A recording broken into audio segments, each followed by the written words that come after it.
The following program is being brought to you by Loving's Moon, Tim and Jerry's Auto Sales, Garden Bowl, American Gratitude, Patrick Dugan's Coffee House, and AAA Loans and U-Haul.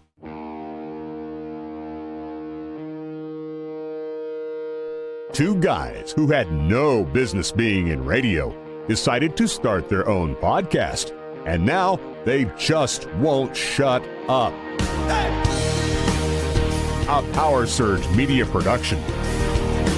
Here they are, JB Surge and Snipes, Uncaged.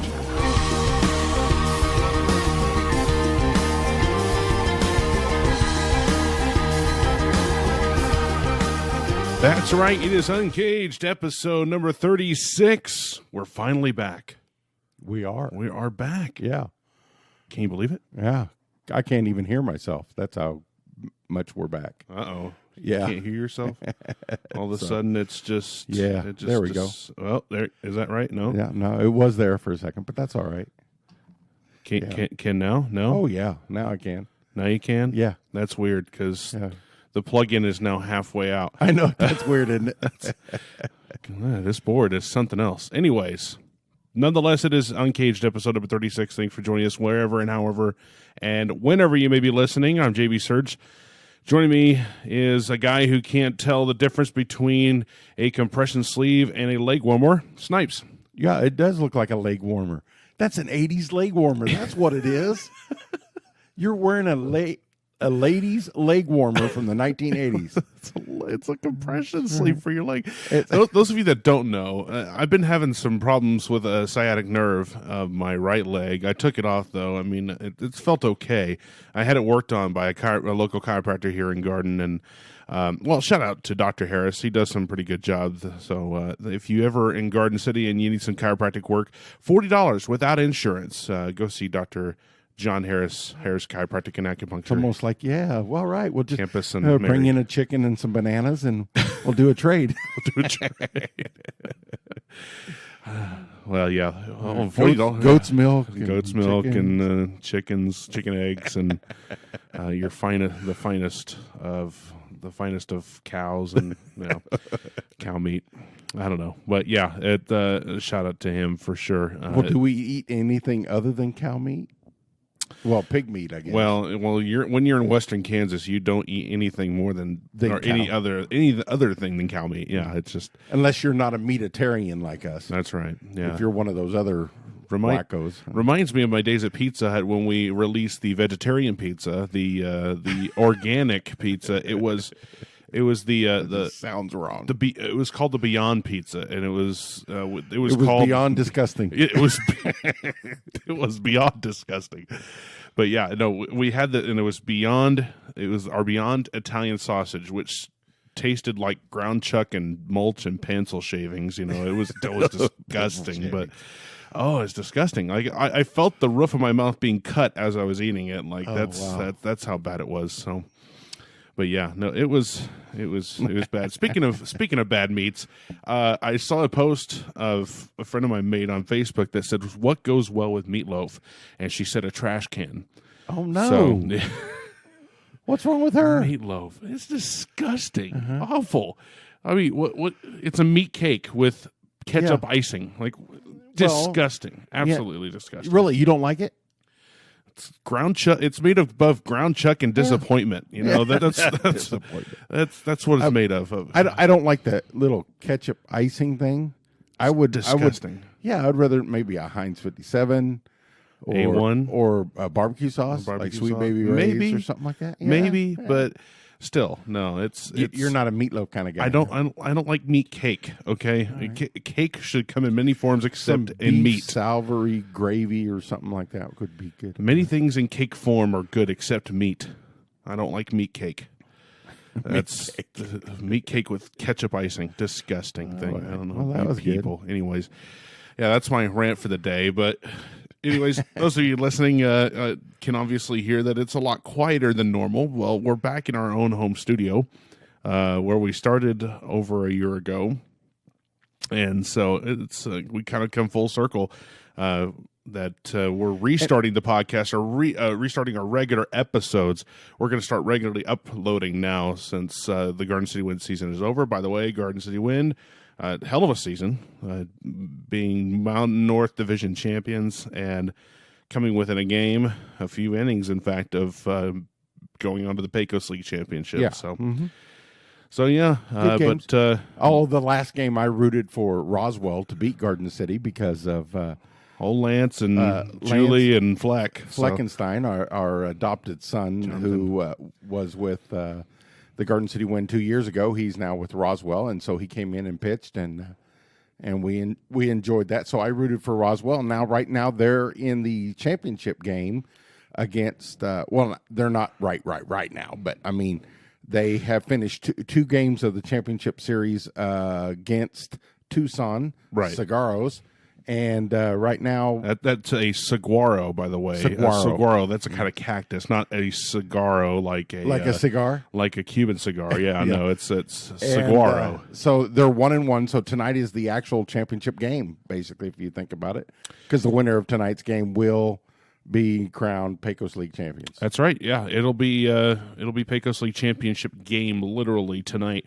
From when you're hearing this, you will have already known what the Pecos League champion is, but nonetheless, yeah, tonight, Thursday night, the 19th, is Game 3. So we'll be watching that. Yeah, we'll be watching that from Miradex, off the big screen.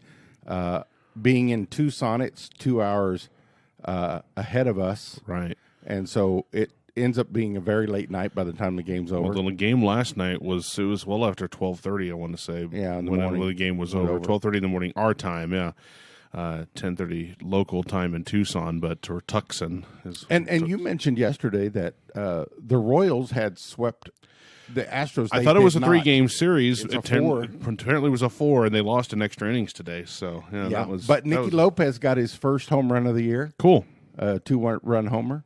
That's and nice. This was a guy that wasn't supposed to be on the team, so that's kind of interesting. Well, when you have a shortstop like Alberto Mondesi getting hurt at every single turn, you usually get chances like that. So yeah, if he was a meatitarian, he would have had enough muscle to power through, but he ate too much meatloaf. Yeah, no, he probably became a vegetarian, and that's what screwed it up. Probably so. But anyways, yeah, that's but and a lot of things have changed since we've been last on the air.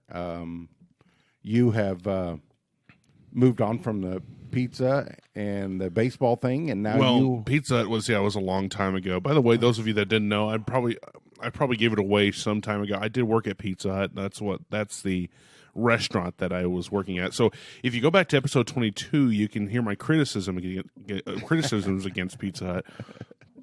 And that's partly the reason why I got fired. No, I'm just kidding. I quit. I moved on from there because of scheduling concerns, and then they wouldn't let you do the baseball thing. They wouldn't let me do Garden City Wind, which is that's not cool.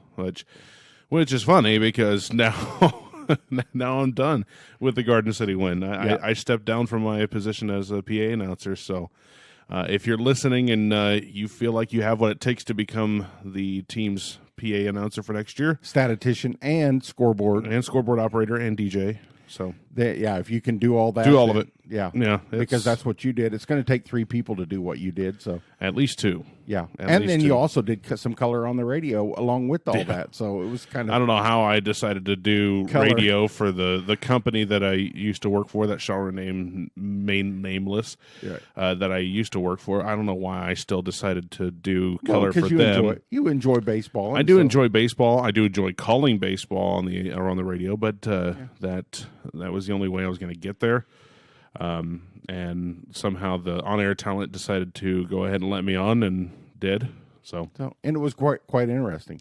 It's good when both of you have an insight on how baseball works, because we've watched so much baseball. We were watching the Meredith stream out of Tucson last night, and that radio guy and the announcer are horrible, terrible, awful. We've been. How you want to spoiled? Spoiled. Oh, listening to you guys on the air. I guess, but yeah, no. I had some heavy criticisms for the Tucson people. So if I know Lance, Julie, and Fleck are probably going to be listening to this episode, guys, you guys are you have the worst radio guy and the worst PA announcer of all time. Working Tucson stuff, so because I'm saying that, especially when a guy that couldn't stop yelling. So he decided to decide that he was just going to yell every single time. Instead of using the microphone to make his announcements, he yelled into the microphone. I'm generally, my speaking voice is very quiet, so I do have to turn my mic up. So when I speak, especially when I'm announcing, I do have to turn my mic up to be heard among a very ruckus crowd. And when I say ruckus, I mean ruckus. We're talking 400 or 500 people in a stadium that are drunk and loud and boisterous and sometimes illegal. Well, by baseball terms, illegal. You can't attend a game and be the way that some people were. Yeah, and the umpire can throw you out of the game. Yeah, they can. Yeah, throw a fan out of the game who's being. That's what I call pulling a Bob Brungard. A what? Oh, a Bob Brungard. A Bob Brungard, because your dad once threw the entire crowd out. The entire crowd. Because they were just being awful to him, and they're just it's like, you know what? I'm not going to continue the game until all of you leave right now. Everyone out now. That sounds like my dad. Yeah. It's like everyone out now. And he did not continue the game until everybody left except for the help, Yeah. Which is pretty cool. You've moved on. Now you're working for the First United Methodist Church here in Garden City. Yeah, we mentioned that in the last episode. You are a media dude and communications director, and in about a couple of weeks, I'll mention what I'll be doing because I'll be moving on from my job. So you were, of course, working as a salesman for the radio station that I used to work for, and Snipes is going to give that up. So which is funny because I talked to your good friend Doug Harder today. Yes, and he said he talked to you yesterday sometime, right? And how it's kind of become full circle for all three of you, him, and Mom. Yes, because when he mentioned that to me, I was like, man, is it 1985 already?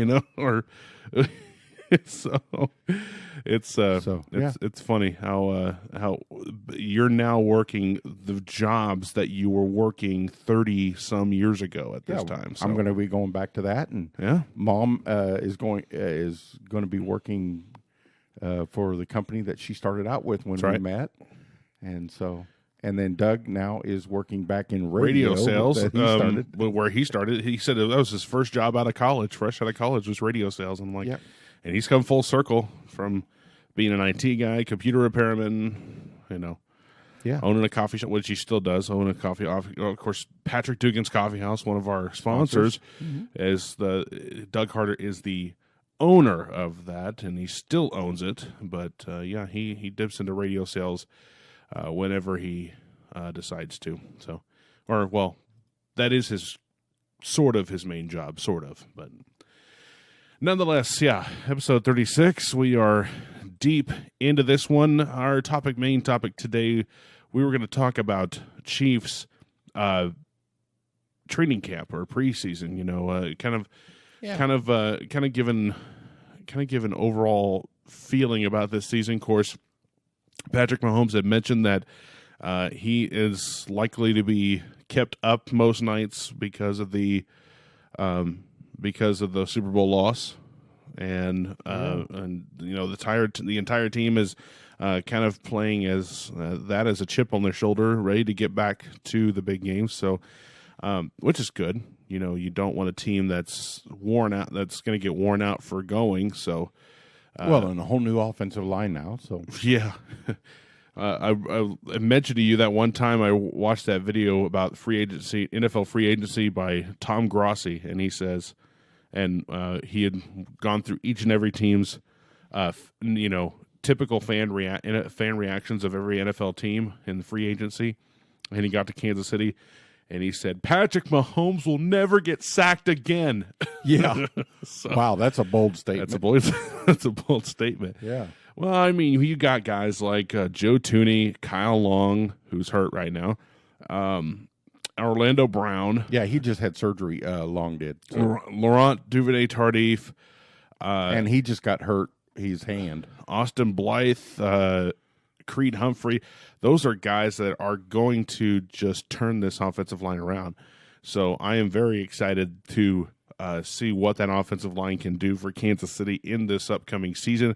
Coming up, we'll have my early 53-man roster projections for Kansas City. Of course, right now it is still the second or third week of the second week of the preseason. They had to get down to 85 just before this game. Right. So, yeah. So, and of course, the NFL preseason is only 3 weeks long instead of 4, since they added the 17th game in the season, or rather the 16th game. No, 17th game in the season. Sorry, the 18-week, 17 games, which, of course, it was announced that Kansas City's 17th game will be the Green Bay Packers at home. Not the actual 17th week. No. It's a 17th game within the schedule. Yeah, that was the added game in the schedule after it had already been released. So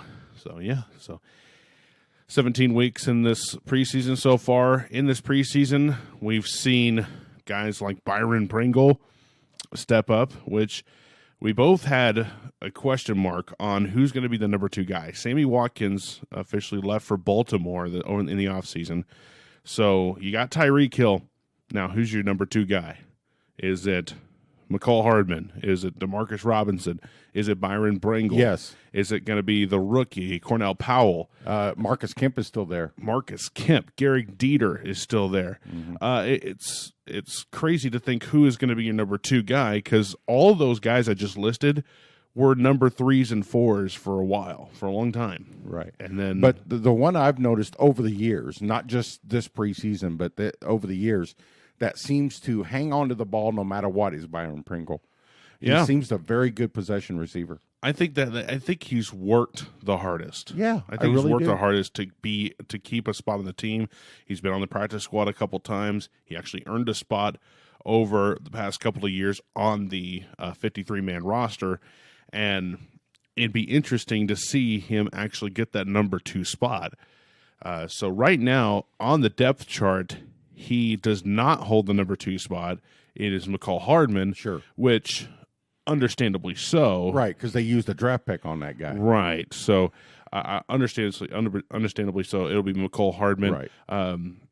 And like I mentioned, some of the other wide receivers, like I said, Garrett Dieter, Marcus Kemp, Darius Fountain, Cornell Powell, of course, they had a draft pick on him. I think he was the second or third pick of their draft. I haven't seen a lot from him, but of course, it's just one game right now. So. Apparently, he is extremely fast, which I mean adds to the Legion of Zoom type offense that. But you Kansas have to City remember has. that McCole Hardman, over the past couple of years, is your speedy wide receiver, which is another outside threat, just like Tyreek. Byron Pringle would be great on the inside. He seems to be able to take the hit. So like a slot receiver. Yeah. Yeah, I kind of agree with that. I think McCole Hardman and Tyreek Hill could really patrol the outsides, give Byron Pringle the inside. Maybe you can move DeMarcus Robinson into that number 2 spot to be a possession threat, but that he can also work in the slot as well. But nonetheless, DeMarcus Robinson not very fast, but he is very tall and big and can be used as that. But of course, the one thing that Kansas City, or the one thing that we still need to understand, is that we have a receiver that's not even a wide receiver, and that's Travis Kelce. Like Travis Kelce is a wide receiver. He's a wide receiver at the tight end position. Yeah, he has the numbers. I mean, what, 4 years now in a row? Yeah, 5 or 6 years. He's 1,000-yard receiving seasons. Right. That's Hall of Fame. Yeah, better than any tight end that's ever played the game. Right. And that is surely to get him into the Hall of Fame. Oh yeah, he's already there. He's already in Canton. I mean, right. Give him another Super Bowl ring, and it's no doubter. And you got to remember that if Kansas City goes to the Super Bowl this year, it's the only team that ever gone 3 times in a row. That's true. No, wait. Cowboys? No, it was 92, 93, 95 for the Cowboys. Yeah. Steelers? Yeah. In the back in the 70s? The steel curtain? 2. There was always just 2? Yeah, 2, San and then Francisco. the break, and then, you're talking about Denver had two in a row. Just two in a row. Right. Green And Bay, I'm not maybe? talking. I'm not talking. Back No. in the 60s? No. Wow. No. Yeah, they'll be the first team in the NFL to go Three in a times row. Not win 3 in a row, but at least go 3 times. Exactly. Yeah. Yeah.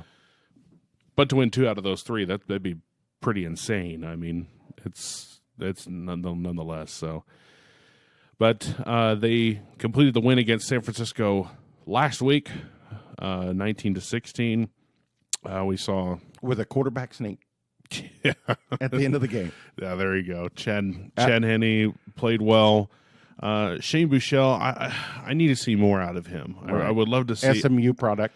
I would love to see Shane Buechele actually get that name throws me off because that game there's a guy in my that was in my choir, my high school choir class, my senior year, same last name, Buechele, but it was pronounced Buechele. Buechele. I'm Okay. dead serious. And so whenever I see that, I see that oh, Shane Buechele. No, it's Shane Buechele. It's I don't know, weird. So yeah, names and weird stuff. So Different fathers. I probably different families. So I expect him to be that number 3 quarterback. I still need to see more out of him though. I'm hoping Chad Henne could work with him well. Of course, they got Arizona this week at Arizona, and then Minnesota next week to round out the preseason, and that'll be the first home game at GEHA Field at Arrowhead Stadium. How about that? Yeah, the new naming of that. The new naming of that. And so it was funny. I got sent this video of how they took the arrowhead off the side of the Jumbotron, or behind it, When you pull it to sing, you see arrowhead, and they're like, is it gone forever? No, they're replacing the name. They're just naming the field. Just the field. It's a GEHA Field at Arrowhead Stadium. Right. So Arrowhead Stadium will It's still always Arrowhead. be Arrowhead Stadium. Yeah. That's not going to change. But it's like every NFL team. They grab sponsorships and they get a lot of money out of that sponsorship. like Denver is what are they now? I have no idea, but they used to be Sports Authority Field. It used to be Sports Authority Field at High. Mile High Stadium, right? But yeah, every team's going to buy into the sponsorship, get a crap ton of money from them. We are Losers Field at Mile High, something like that. We are owned by Patrick Mahomes. Yeah, Owner Patrick Mahomes. Another venture. He keeps buying up stuff, or at least parts of it. He's part of another ownership company for the Sporting KC. Sporting KC, that's right. Hey, he's keeping his money local, and then now he's part of the partnership to bring in 30 Whataburger restaurants in the Kansas City and Kansas, Missouri area. Wow. Yeah. That's insane. So it's now called Empower Field at Mile High Stadium. Empower, like Empower, yeah. EN? EM. Empower. Empower. Okay. Empower Field. Because we got to get empowered. Yeah. With mediocrity. Well, speaking of the Broncos, Drew Lock, being from Missouri, stated that if he doesn't get the starting position, he wants out. And I really think Teddy Bridgewater will probably get it, but who knows? How sold is Denver on Drew Lock? That's the $1 million question. Yeah. Because if he doesn't win the starting job, they're either sold on him in the future or they're not sold on him at all. And this day and age of the NFL, I really think that within your third year, you should be either starting or you'll never be a starter. Third year is fair. Yeah. That's fair. Third, maybe fourth year, I'd say. I don't know. It used to be you could set a quarterback for a year or two, or 4 or 3 5 or 4, or whatever like that, and then develop move him. it. Right, develop him. Which that's kind of what Kansas City did with Patrick Mahomes. It took a year, but nonetheless, they knew he was ready. They just needed to set him to let him understand how the NFL works and the offense, because that offense is super duper complex, and so they had to let him sit for a while. But I think he simplified it by rolling out. I think he made the complex simple by rolling out and going after my targets. Maybe, yeah. I really think that's what helped him. Well, and Andy letting him improvise. Yeah, So probably it's ideal for Patrick Mahomes to just get outside of the pocket and just make it deep. he talked about this year that he may like to stay in the pocket a little bit more. I think it's a mistake. I think you go with what your strength is. But. Well, and if he's in the pocket, he still makes pretty steady throws. Right. But he is great at improvising. Right. Rolling outside the pocket, finding the deep guy, throw it 40, 50 yards down the field, get the big play. Right. So, yeah, I think if he learns to throw the pocket or if he learns to throw more in the pocket, I think it's going to help him more cerebrally as a quarterback. Yeah. But I don't take away his running game. It's funny how draft experts said his footwork was iffy or questionable coming into the draft. His footwork is quite possibly amazing. Yeah. Still. But the draft experts don't play the game. True. Looking at you, Mel Kiper Jr. Yeah. That idiot. He can be 90% wrong and still have a job. Kind of like what Grandma said about weathermen. You can be wrong 100% of the time and still keep your job. Yes, that's just wrong. That's draft experts for you. Yeah, 90%. You have to be right. No, I wouldn't even say 10%. You could be right 5% of the time and still keep your job. Yeah. You just hit home run balls. You're just like, oh yeah, I called it. You know, the rest of my draft analysis is bull crap, but this one knocked it in. Yeah, right. By the way, I knocked in a lot of those in episode 29, which is only a Facebook exclusive release. If you go to our Facebook page, Power Surge Media, you can call me. You can hear me knocking in a bunch of them. I'll be like, yeah, I called that. Yeah. What of it? So, and then there was a lot that I didn't call, and that I was like, didn't see that coming. So there you go. All right. So yeah, just kind of running up and down the schedule. Of course, they start September 12th, late in the day, against Cleveland at Arrowhead Stadium. I hate late games. Yeah, I hate late games. It's so stupid how it's a home game. It's a home game at Arrowhead Stadium. You should, and it's week one. Right. Why do we have to play late in the game? Well, and the reason they do that is because they want the national audience. I guess they believe Cleveland is an up and coming team. I'll start laughing if they just smack them like 40-0, which would have happened had Patrick Mahomes stayed healthy throughout the divisional game last year. He would have just slapped him around, but luckily he got hurt and they had to deal with Chad Henne, which was Chad Henne was their ultimate downfall too, letting up a 4th and 4. And I really believe Kansas City will go into this season with just the 2 quarterbacks again. I really don't think Mahomes and they'll probably have one on practice squad, but probably. Well, they'll absolutely will have one on practice squad. I think because Andy Reid doesn't like to go without one on the practice squad. So, yeah, there you go. So Baltimore will be week 2 at M&T Bank Stadium in Baltimore, Maryland. That'll be a Sunday night game. Another night game. Yeah, we won't have our first noon game until the Chargers come to Kansas City September 26th. Which everybody believes the Chargers will unseat the Chiefs in the Western Division of the AFC. Yeah. Everybody thinks, because Herbert or Sherbert or whatever his name is, we'll call him Sherbert. Anyway, they believe, he's he is a good quarterback, but he has no talent around him. No, exactly. Yeah, he needs an offensive line and he needs targets for him to be successful. So yeah, and then, and that's the thing. I mentioned this before that the Chargers I think will be the only threat to Kansas City this year in the division. Right. Denver won't be, or Vegas. Las Vegas Raiders, Oakland, Los Angeles Raiders. Right. Yeah. The reason why Vegas is, I think Derek Carr is holding that team back. And I think John Gruden agrees that I really think in the back of his mind that Derek Carr is what's holding them back. I think Derek Carr is the only thing holding them together. Oh, really? 100%. See, I think you take Derek Carr away from that team. I like their tight end. Awful team. It's an awful team. I like Waller. I do. I like Darren Waller too. That's why Derek Carr makes him so good. Darren Carr makes Darren Waller so good. All right. But you can't motion that team without Derek Carr. Well, and the Raiders are the Raiders. They find a way to mistake in the game. Well, that's the and thing lose. is that the Raiders were actually a wild card contender in last year's playoffs, and then they shit the bed at the very end. Anyways, Philadelphia Week 4 at Philadelphia. Andy Reid's second return to the Philadelphia Eagles in Philadelphia. Buffalo Week 5. Week 6 will be the Washington football team. I still call them the Redskins. At Until Washington. they get a name. Until they get a name, it's the Redskins. I know. At Tennessee, Week 7, Giants. The Giants are coming to town. Wow. Yeah.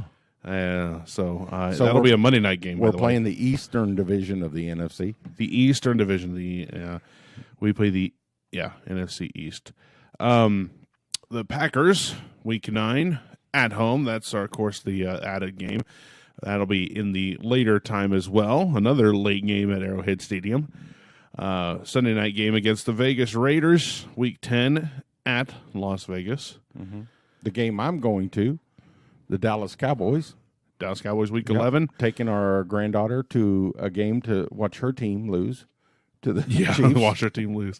And then we get a bye. Then we get a bye. Denver will come to town then Week 13. Week 14, Vegas will come to town. Week 15 will be at the Raiders. That'll be a Thursday night game. Boy, they got a lot of national exposure. Yeah. Of course, they'll have it again next week as the late afternoon game, once again at GEHA Field at Arrowhead Stadium. Pittsburgh will come to town. Then we'll go on the road to the Joe Burrow Cincinnati Bengals. The Bungles. Week 17 and Week 18 will end with at Empower Field at Mile High against the Broncos. 3:25 start there, of course. Week 18. Okay. The final game. We'll probably be resting our starters that game. Yeah, we'll probably be resting our starters the last 2 or 3 weeks of the season. We would have already locked up the AFC. And have been Well, this is all hopeful, but I like 20 the and 0. confidence. Yeah, I like the confidence. 20 and 0, So, baby. Come I'm on, okay with let's that. do it. Let's become the first 20 and 0 team in NFL history. I don't know. How about that? That's tall. That's a tall order. Now, with this team, you never know. I think it's probably going to happen. Maybe Okay.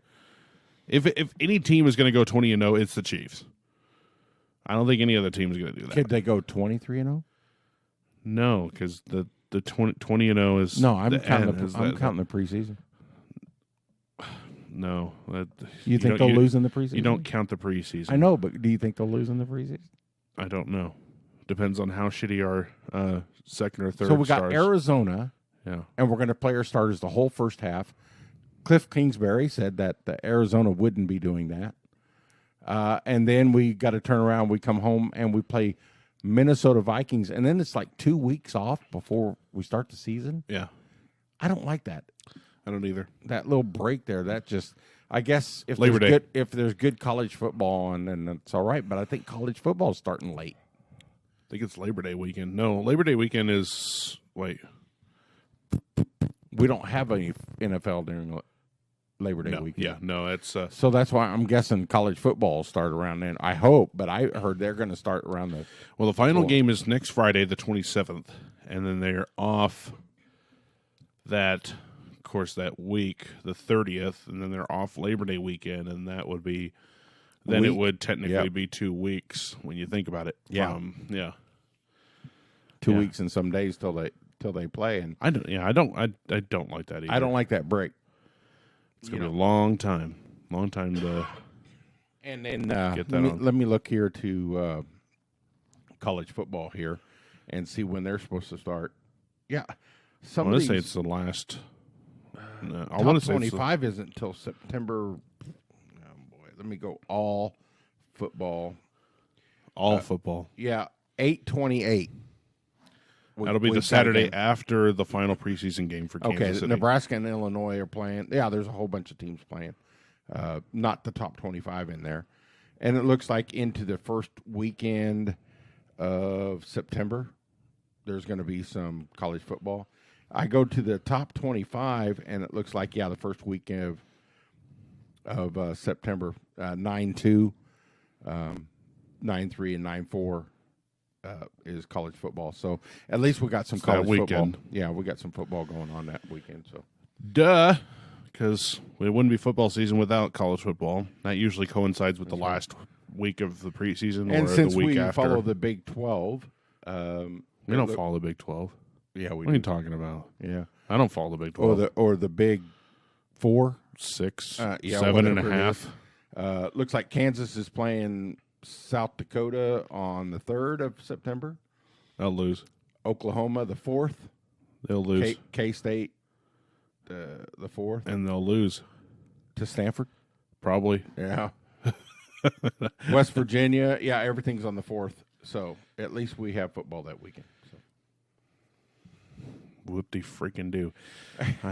I can't stand college football anymore. At least not college football that doesn't apply to me. Well, and right now with the way that they're going to start paying players, which they were doing it anyway. That's whatever. They I were really doing don't it care. anyway. Yeah, I really don't care, but that's what's caused the division now and amongst, and we're going to have one or two big conferences, and then we'll be done. It's stupid. Yeah, it is stupid. Whatever. Just play football. That's what you're there for. So, yeah, that's why you get a scholarship. That's why you get a scholarship. Play football. Anyways, I guess I'll go to my early 53-man roster predictions. Okay, for the Kansas City Chiefs. For the Kansas City Chiefs. Going by what their depth chart is now, not what it will be, but I'm going to say by the end of next week. But okay, right now, we'll start at the quarterback position. I don't know. Patrick Mahomes, I don't think will probably make this team. He's just not getting it done. I'm kidding. Of course, Patrick Mahomes is going to make the freaking team. He's going to be your starter. You paid him $500 million for a reason. Yeah. So Patrick Mahomes, Chad Henne, right. That's your backup. Yeah. See ya. Yeah.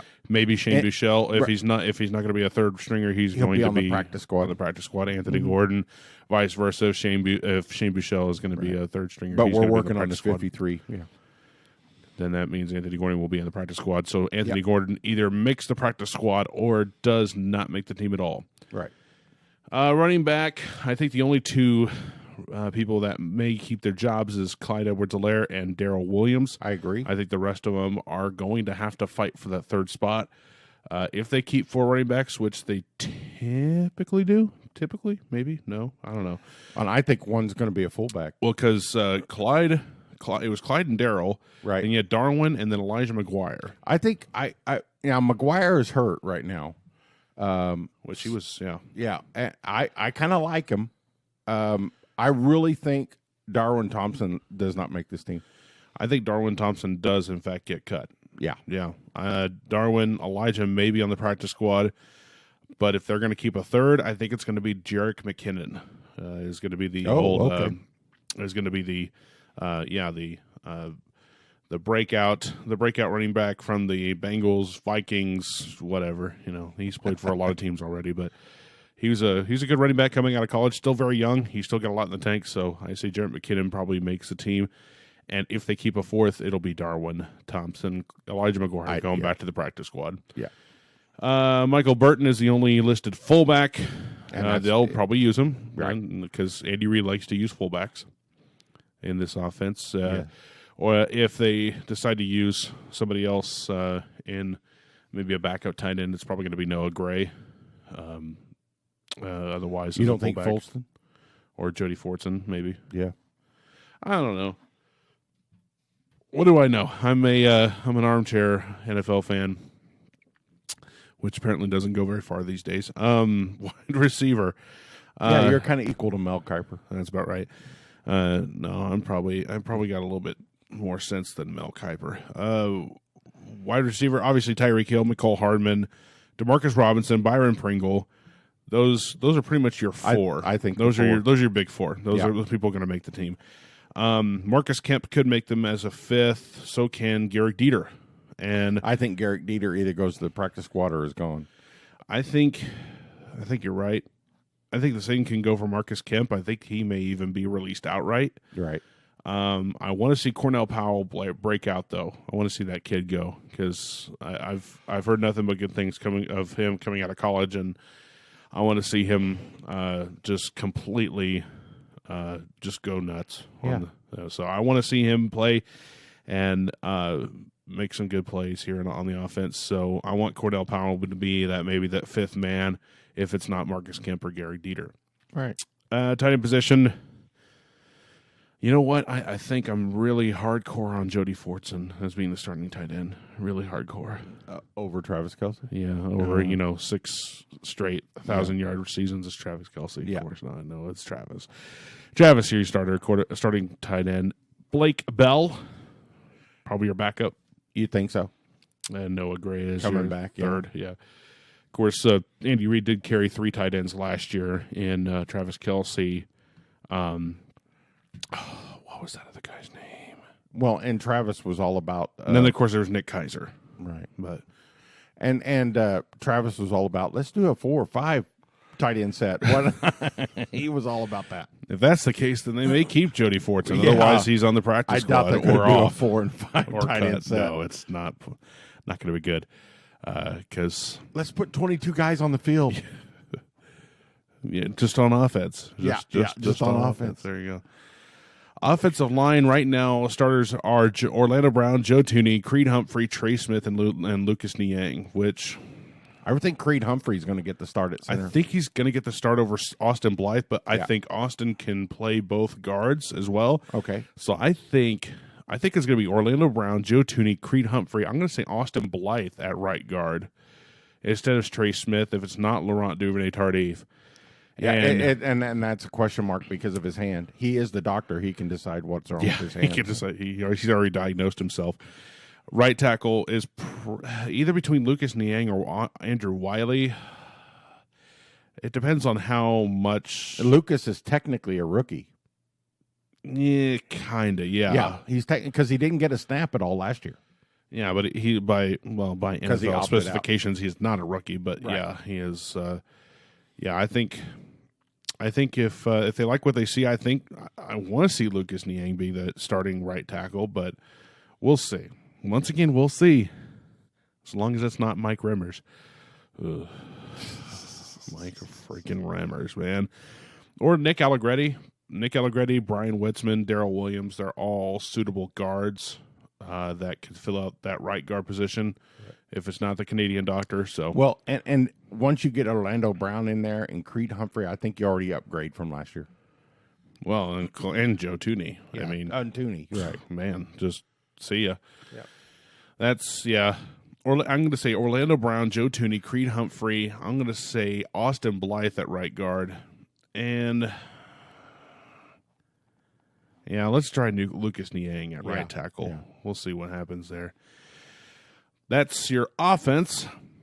Go into the defensive line, which is a 4-3 set. So you have 4 defensive linemen, 3 linebackers. Which right now they only have 2 linebackers on their I guess it's now a 4-2-5. Okay, so they changed their defense. It's a 4-2-5 instead of 4-3. So 4-2-5. So your defensive line right now, starters are Chris Jones, Jaron Reed, Derek Nottie, and Frank Clark. I agree. I want to see Jaron Reed. Tershawn Wharton is also a great. However, I believe Frank Clark may end up being suspended for some games because of his weapons charges offseason. So we may have someone else jumping in there. Stupid. Probably. Chris Jones, he's better on the outside. I liked Colin Saunders. I really did. Yeah. But Jaron Reed, Tershawn Wharton, these guys could easily step in on the defensive line. I mean, these starters could be starters, but you could see Jaron Reed, Derek Nottie, Tershawn Wharton, Colin Saunders, Taco Charlton, Mike Dana. These are all guys you can get. Alex Okafor. You can get all these guys on the defensive line no matter where at. Right. And any of these guys can make it. I think Chris Jones, and Derek Nottie. They did say Chris was going to be a floater. He could be on the inside or he could be on the outside. He's better on the outside, but he could be a floater. Right. But he's lived his whole life on the inside. Right. Chris Jones, Derek Nottie, Frank Clark, Alex Okafor are all going to make the team. I don't think they're going to get rid of Colin Saunders either. Okay. I say Colin Saunders, Mike Dana, and Tershawn Wharton. Wow. So I'll just say those 8. Those 8 will make the team as defensive linemen.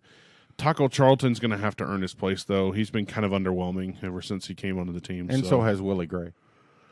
You mean Willie Gay? Same not thing. Gray. Gray. Gay. Okay. I'm not going to say gay on the radio.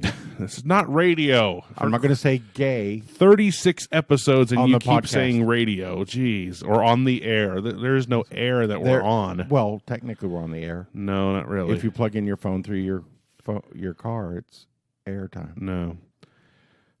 Yeah. Whatever. Anyways, yeah, I think those 8 are going to make the team. Linebackers, I want to say Willie Gay will make the team. Yeah, Willie Gay, Nick Bolton, Ben Neiman, Anthony Hitchens, man. But We've held on to it. We've held on to him so long. But like in this first preseason game, he was there. Every tackle, he was there. Well, that may be just this preseason game, but over the last, 5-6 years that we've had him, yikes. Anthony Hitchens, man, come on, step up. Otherwise, Willie Gay, Nick Bolton, Ben Neiman. We need to move on from Dorian O'Daniel. Yes. I think he's just taking up a roster spot. He'll be gone. Omari Cobb will replace him as the third string linebacker there. Then Darius Harris is a good. Yeah, you got to be careful you're not over your 22. Darius Harris, Emmanuel Smith, yeah, Or your 53, I should say. yeah. I'm just saying what I think. So Okay. whether it's mathematically correct or not, I don't know. So, in the 5 cornerbacks, right now it's Charvarius Ward, L'Jarius Sneed, Mike Hughes, Daniel Sorensen, Tyrann Mathieu. Yeah, Okay. those are pretty much your starters. There's not many people that'll take those positions. Rashad Fenton, Bo Peep Keys, Juan Thornhill, they are all going to be. I think those guys are going to make it as well. Armani Watts, DeAndre Baker, probably depends. Mm-hmm. Yeah, that's all I can say. The rest of them will be gone. So Ward, Sneed, Hughes, Sorensen, Mathieu, Fenton, Keys, Thornhill, Baker, and maybe Watts. Maybe. I think Armani Watts is done. Yeah. After that surgery, Watts. I think Thornhill may be even done.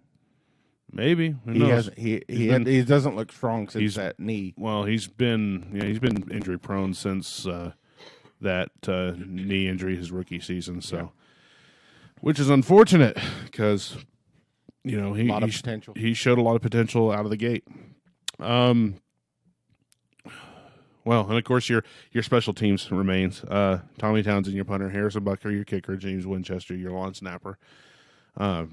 No change there. And they didn't bring anybody in to compete in punting or kicking. So No, those guys are there. They pretty much just said, you know what, we're just going to keep that the way it is. So there's really no reason to. Yeah. If you have to get rid of any one of them, Yeah. you get rid of your punter Why would you get rid of your punter? because you're going to score touchdowns.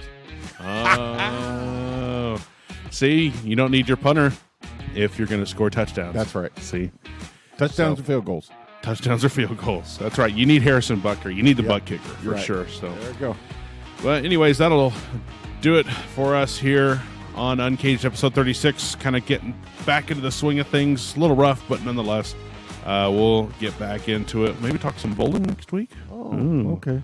Bowling season getting underway. Right. You know we like talking about bowling, so stick around for that.